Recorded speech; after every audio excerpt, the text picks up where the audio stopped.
सबसे पहले मैं बाबा साहब बुद्ध और भिक्षु संघ को नमन करते हुए मंच पर उपस्थित सभी सम्मानित साथी और दूर दूर से आए महाबोधि महाविहार मुक्ति आंदोलन को लेकर विकल्प तलाशते हुए अम्बेडकरवादी बुद्धिस्ट समाज और मेरे साथियों, हमें महाबोधि महाविहार मुक्ति कराना है, मुक्त कराना है, तो सबसे पहले हमें बुद्ध के आंदोलन को समझना पड़ेगा।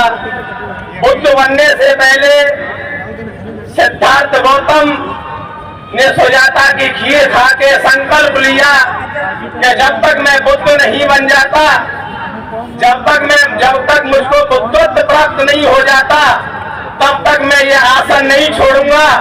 चाहे मेरा शरीर, चाहे मेरा मांस, चाहे मेरा ब्लड, चाहे मेरी हड्डी सूख जाए। इसी तरीके से इसी क्रम में हमारे अध्यक्ष डॉक्टर बलात्कार सर को, हमारे पूज्य भिक्षु संघ को बुद्ध की तरह ही संकल्प लेना पड़ेगा। हम उनके साथ हैं। साथियों, बाबा साहब को जाते हुए, बाबा साहब को जाए हुए 69-70 साल हो गए।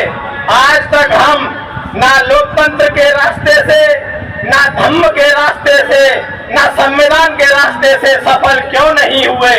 उसके 3 कारण जो मुझको समझ में आते हैं। वो पहला ये है कि बाबा साहब ने देश के कोने कोने में बुद्धिज्म को लेकर अपील किया और हमारे पूर्वजों ने बाबा साहब की बात को गहराई से नहीं समझा, नहीं माना, इसलिए हम बुद्धिज्म से दूर रहे। अगर बाबा साहब की पहली बात को मान लिया होता तो ये सफलता हमको उसी समय पे मिल गई होती। आज हमें ये नजारे नहीं देखने पड़ते। दूसरी बात साथियों, बाबा साहब का वॉल्यूम नंबर 5 पेज नंबर 344 में लिखा है, बाबा साहब ने, a movement of the untouchable must mean an open war upon the caste Hindus. अछूतों के आंदोलन का मतलब सवर हिंदुओं के खिलाफ खुला युद्ध होना चाहिए।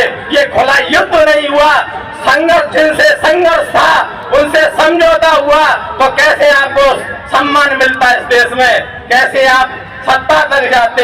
कैसे आप बौद्ध को भारत में करते? तीसरी बात यह है कि अब हम बुजुर्गों की तरफ देखते हैं। मैं यंग ब्लड हूँ, आप भी यंग ब्लड हैं। अब हमारा जो युवा साथी है वो बाबा साहब को पढ़ता नहीं है, बुद्धिज्म को ठीक से पढ़ता नहीं है, फेसबुक पे बिजी है, व्हाट्सएप पे बिजी है, ट्विटर पे बिजी है। अब इस युवा को आना होगा ईमानदारी के साथ और डॉक्टर बलात्कार सर और पूज्य भंते विनाचार्य जी के साथ कंधे से कंधा मिलाकर हमें लड़ाई को जीतना है, जीतना है, जीतना है। साथियों, आज यूरोप